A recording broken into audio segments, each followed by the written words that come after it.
Hey everybody, my name is Onepeg, and this is a little bit of a recap, summarization of the Tarkov TV DevBlog number 8, which was done in English, where Nikita was joined by about a dozen other streamers at various different points in time, from Cotton and Dr. Lupo and Summit to 41, Veritas, Pestily, Ghost Freak, and several others. Now, in my little notebook here, I took down some notes. It seemed that there were some, in addition to the leaks, there were some other pieces that might have gotten, I guess, misconstrued by the community.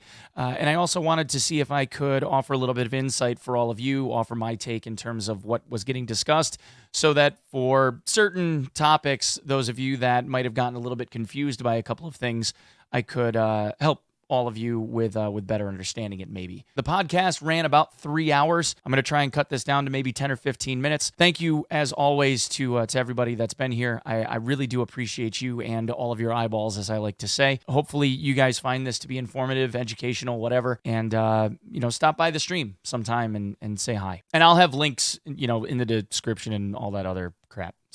So as was previously announced, BSG enabled Twitch drops for this event, which was nice, and saw a boost up to nearly 145,000 viewers at one point in time for this devblog, which just goes to show you how powerful the community as a whole for BSG is. Especially when given one of these Twitch drops events, it really does bring all the boys to the yard, and we saw an awful lot of people spamming the heck out of the chat, hoping to God that they were going to get a drop inside.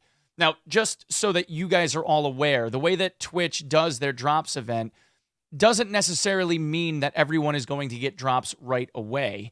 For whatever reason, there can be up to a 2 to 3 day delay on whether or not people get those drops. So if you don't see anything right away, give it some time. Especially now with the massive influx of players that occurred right at the end of the podcast. There was a huge spike in the player base trying to all get into the games at once, and that caused the servers naturally to crash pretty hard, and people weren't able to play for like 40 minutes. So I would expect to see these drops, if you got one, to trickle in over the next 72 hours. Try and be patient.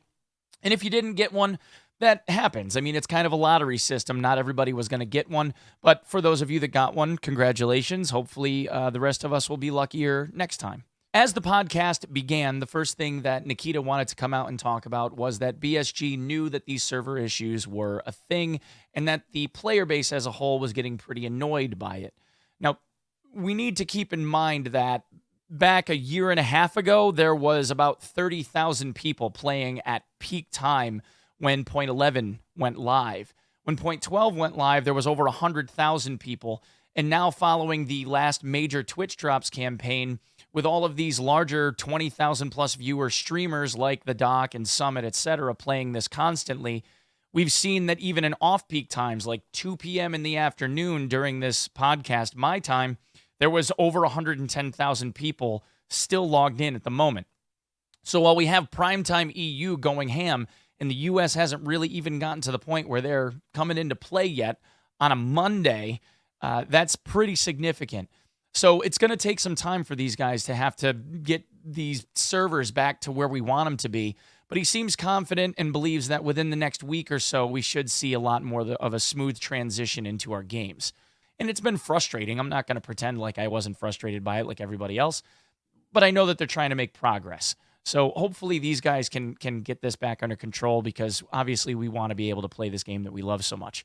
As a mea culpa, so to speak, for the devs and the server issues that we've been experiencing, with these disconnect issues, a lot of people lost a lot of gear.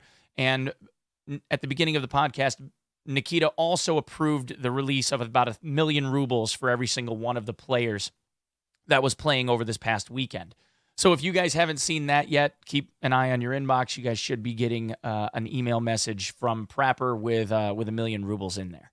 So we've got some mechanics that got discussed. We've got some leaks that we're also going to discuss. And then at the very end here, I want to talk about a couple of topics that were brought up that were a little bit polarizing. The first one being in regard to thermals, and the second one being in regard to weapon zeroing.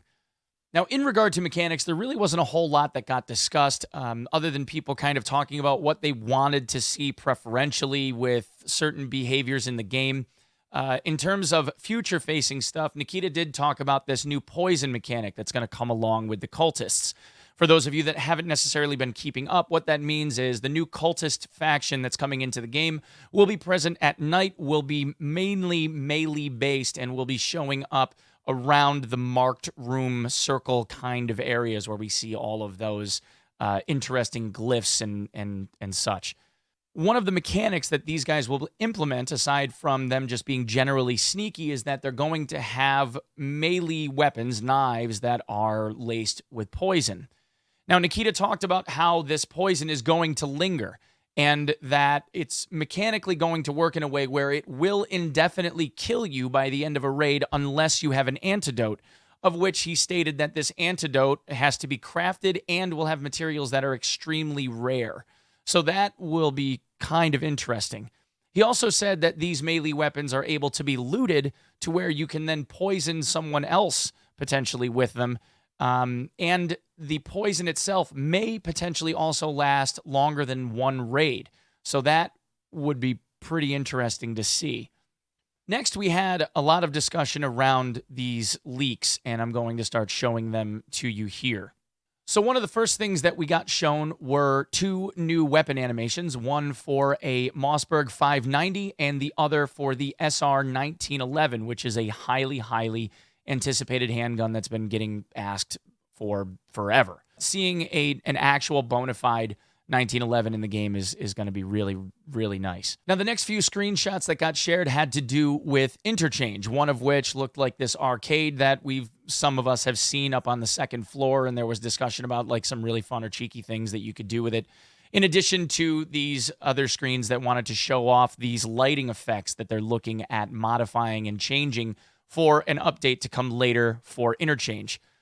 Also, they did talk about how Customs is going to be getting its expansion, which we all knew was coming, south of, or if you were to look at the map, it's south of Old Gas into that additional construction area where most of us at this point have now run into that new sniper scav that's standing up on the top of the smokestacks. But in the course of showing these leaks, he also talked about how Interchange is going to be getting some new extraction points, but did not allude to exactly what we could expect to see or where. The next image that I have is this image that has to do with a bunch of different shotgun shells. Now, these are a little bit unique because these shotgun shells are actually 4-gauge shells used in the KS-23 shotgun. For those of you that are a little bit newer, this was actually teased as something that was supposed to have been added by now, but maybe they had some issues and had to go back to the drawing board. We don't really know. But looking back on this, the KS-23 is something that has been teased now for almost 6 months. And what's interesting and unique about the KS-23 is the different variants of shells that they have. There are shells that are explosive rounds, other ones that act like flashbang grenades. So it's not just pellets and slugs. There are some interesting functionalities that can also be implemented by using the KS-23. In addition to it being a 4-gauge shotgun. So if they are getting loaded with buckshot or the like, you could expect to not only see some limb damage, but also like limb removal.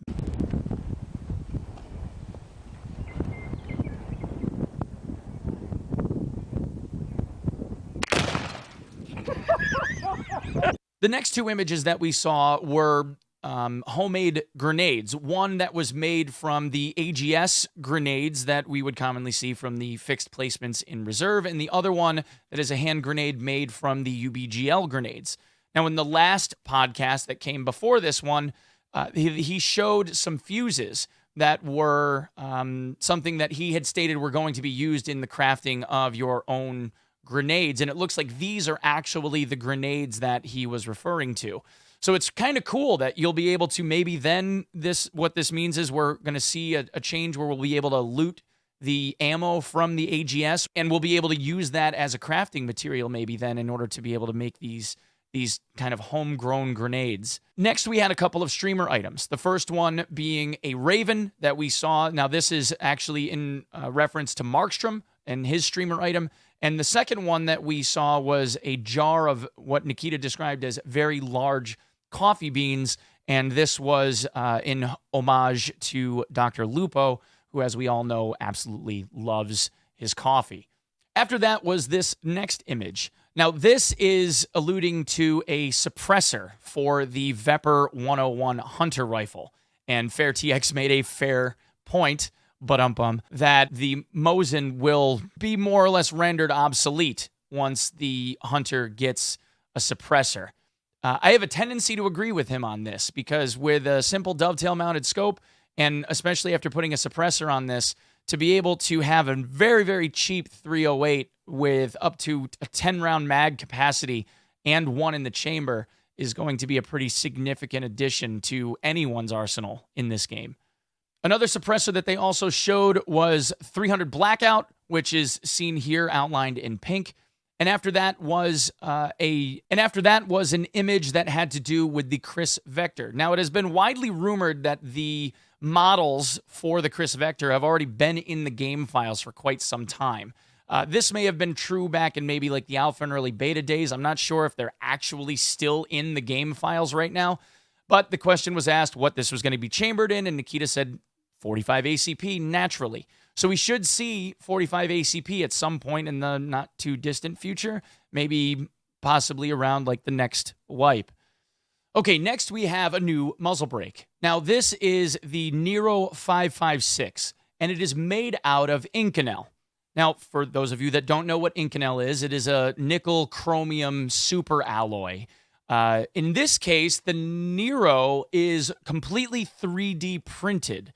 So this is one of those homegrown kind of ideas that was created for the purpose of something small, compact, lightweight, made of a super metal, and its design is a unique one. The idea is to try to eliminate the muzzle climb that you would get associated with shooting an AR-15 style rifle. So I would expect that this compensator specifically to be one that has some pretty significant recoil reduction. It'll be interesting to see where BSG places this, but for something like this that is kind of specially designed to eliminate vertical recoil, we should see a pretty significant decrease from this muzzle brake, and it could end up becoming the new meta in terms of at least loud rifles. Now, this next one got a huge reaction from a lot of people, and that is the watch that was shown with a compass built into the band. So, to the chagrin of everyone, we'll all find out which direction north actually is on all of our maps, and we'll likely end up screwing up the entire player base at one level or another, given now that there would be potentially some bona fide cardinal directions. The best part of this would be if it ends up being just a huge troll and they make the compass just sit and spin right on the wrist of everyone that wears the watch. But I doubt they'll do that, but it'll be kind of cool to see how they progress with this. Next, we had a manual that was a little bit more like lore related, having to do with the cult. You can see some pretty clear bona fide cultist symbols on this notebook. Maybe it's like a journal or a spell book or something like that, but just something to feed more into the lore and immersion of what the cultists are and what the cult is. Next up, we have another helmet. This one looks like it's just another ultra high, like striker style of helmet. Probably another tier 4 helmet, just something that has a little bit more of an aesthetic to it. We'll see where this exactly fits in, but I would expect this just to be another tier 4 armor head cap. This next one was actually another really huge one. It was a picture or two pictures of crates with parachutes, and these are what everyone thought they were, loot drops. Now, Nikita said that there were going to be 3 different types of loot drops. One that will be static placement, where a loot drop is going to drop in a very specific point at a specific time on the map. Another type of one that will be more randomized location where loot will drop in. And the third one being one where the player will actually be able to use a flare gun and trigger a loot drop to come into a location where the flare gun is used. So again, the idea being to create these PvP hotspots throughout the map and add a whole other element to the PvP scenarios that can be created inside of the world of Tarkov. Very, very, very cool. Now, these next couple of photos, these next 3 or so, have to do with the different kinds of plates that we could expect to see in plate rigs. In the last podcast that Nikita did, we talked about a little bit more in depth what these interchangeable plates would be for this rig customization system that Battlestate is in the process of developing. So there's going to be a workbench in the hideout where people will be able to modify their chest rig and build it out how they so choose, complete with forward and backward, side, stomach, etc., different armor plate zones, regions that you can put different weights of armor plates inside of it, going all the way up to AR 500 plate, which is seen in one of these screenshots here. What Nikita talked about this time around was, as we can see, there is some clear durability loss, visually speaking, for these plates. But in addition, he talked about how if you kill someone and they have plates in their rig, you wouldn't necessarily be able to take and interchange and swap out pieces and parts inside of the raid, but you could loot the armor plates that are in someone else's rig and take them home with you, kind of creating your own little stockpile of backup armor for this rig that you've been customizing along the way. No word as to whether or not the materials used to make the outside fabric of the rig itself or the different pockets will be something that persists along with you through death, or if you're going to have to like make a new one every single time that you die. But we know that the plates at the very least are lootable. Now this next image has to do with a tool, I guess. And for the life of me, I tried to find someone that might know exactly what this is. And I'm sure in the comments, one of you guys will end up saying something to the effect of, oh, it's this thing. And that's great. I just wasn't able to find anything on my own. But in the case of this tool, it kind of looks like a Swiss Army knife without the folding pieces. And it almost looks like a combination between a small hatchet or a small axe and a knife blade, along with some different angled measurements to be able to mark out certain angles or mark out a radius, as well as some different gauge holes and a ruler of some kind on the back. Obviously, this has a lot of utility. There's kind of like this serrated saw blade kind of thing going on the back. Not really sure what this is. Obviously, it looks like some type of woodsman's tool or survival tool that you would see in just about anybody's kit. It just doesn't have a folding blade. So I'm sure one of you guys know what it is. I just could not find the brand or the tool itself in searching around on the old interwebs. Now, next up were these Russian era, I guess 1960s, maybe 1950s or so, kind of LZOS, old school night vision goggles. I have no idea where these will fit in terms of visibility, range, or any of that. I would expect that they won't be that great because they are very, very old in nature. I would not expect to see much high definition, probably very, very early game style of NVG, but there are two optics, so you should have better range of vision than what the game gives you for a monocle.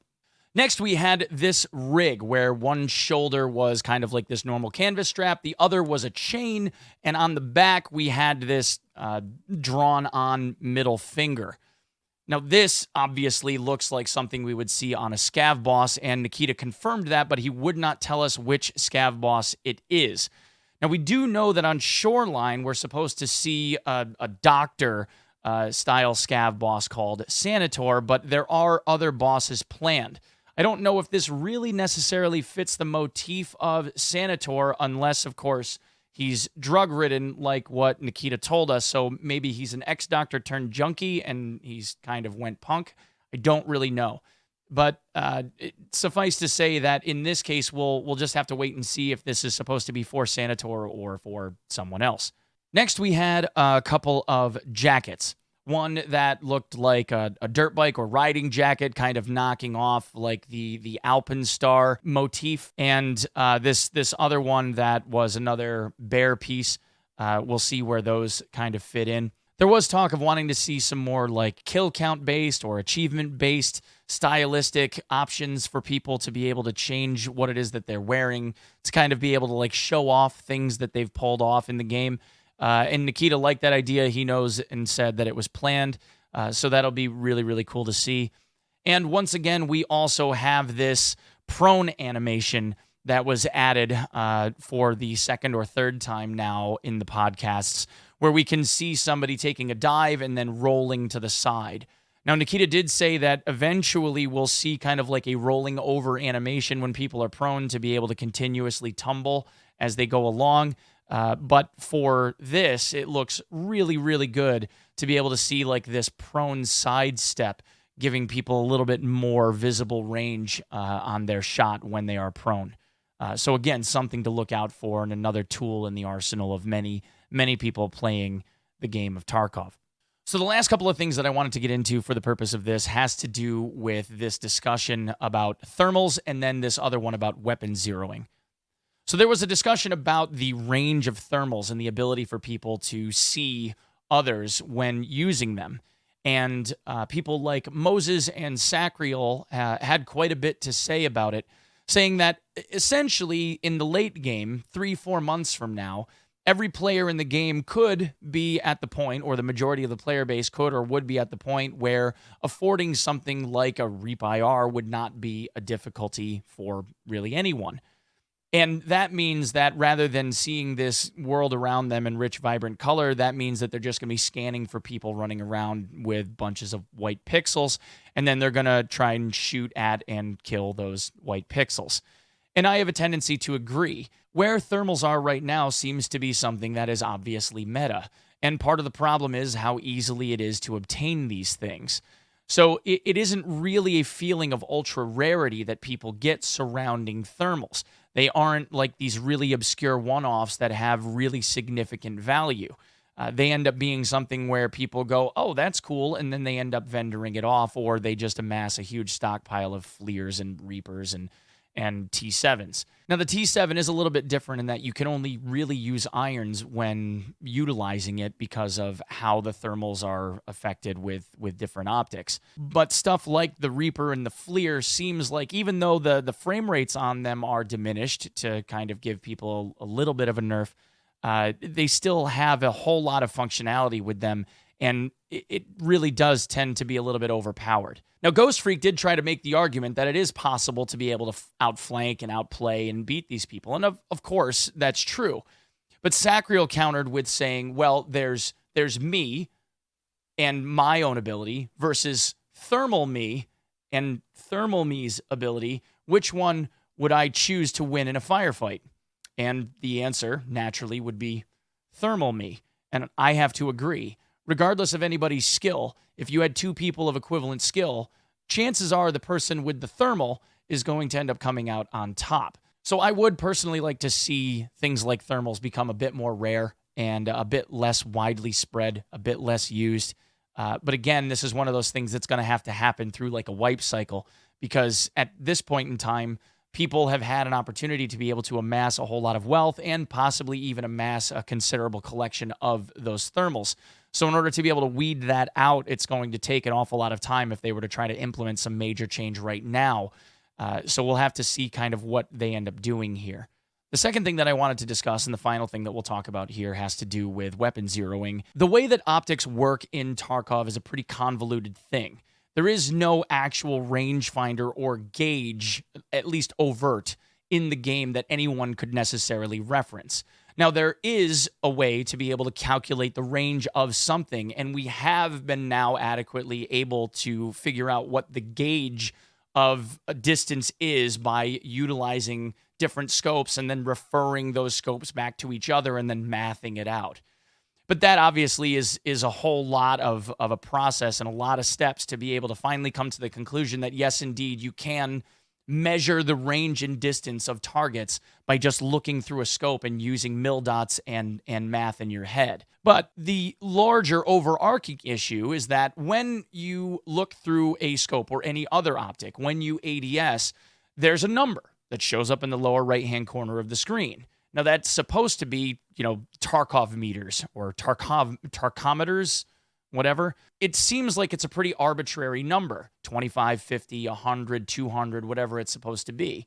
Now, that obviously is a meter measurement, but with even the same type of weapon chassis, the different types of ammo are going to behave very differently when you fire them. Super high velocity ammo like 995 versus lower velocity ammo like 855. When you have a weapon that is zeroed at 200 meters and you pull the trigger, it's going to have a significantly different place that bullet ends up actually hitting when it gets to 200 meters. And therein lies the issue. The way that the game works right now is weapons are zeroed to a very, very specific round. In the case of a VSS, for instance, the VSS is zeroed for SP5 ammo. So when you aim at a target that is 100 meters away, if you want it to hit right on the reticle, zeroed at 100 meters, you have to use SP5.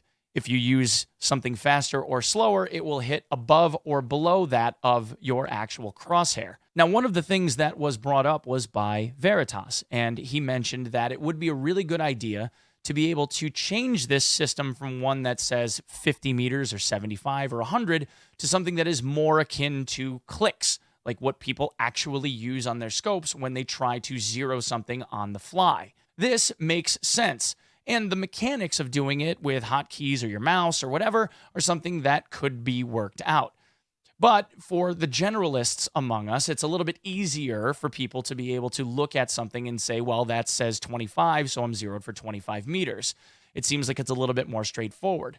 The problem that comes up is when people start trying to say, well, I'm ranged at 100 meters and I pulled the trigger and it should have dropped in and hit them right in the head, but it didn't.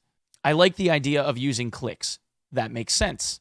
Anyone that's ever shot long range knows that that's how you dial things in. 2 clicks, 3 clicks. And that's how everyone has always ranged their guns when they've learned how to shoot. In the meantime, though, someone like Tower made a really simple solution until they can work out a better system.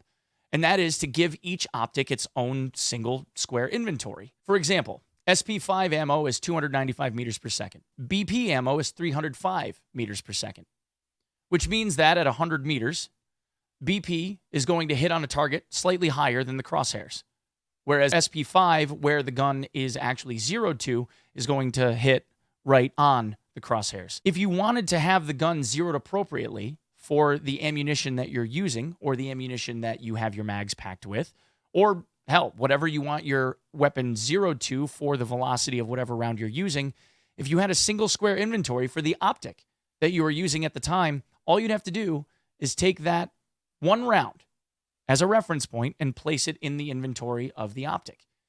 In doing so, it then would zero that optic for the speed of the round that you have placed in it. I think that is a pretty simplistic and even elegant approach to fixing the problem, at least in the interim.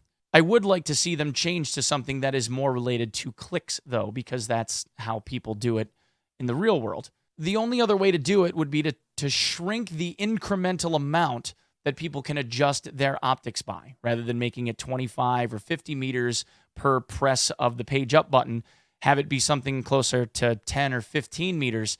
And then even though you have to do it a whole lot more in terms of the number of presses, maybe you could, change it to like control mouse wheel and then move it a little bit quicker that way. I don't really know what the solution is. But I think we can all agree that the system that they are using seems to be a bit more archaic than what it really needs to or should be. And we can probably also agree that it's going to take a little bit of time to fix. So anyway, let me know what you guys think. At any rate, I want to say thank you to you guys for coming and checking me out again. Hopefully, we'll be able to interact a little bit more directly on stream. I stream every single day at 7:30 a.m. Eastern Standard Time. And hopefully I will see you live and see you in the next video. Thanks.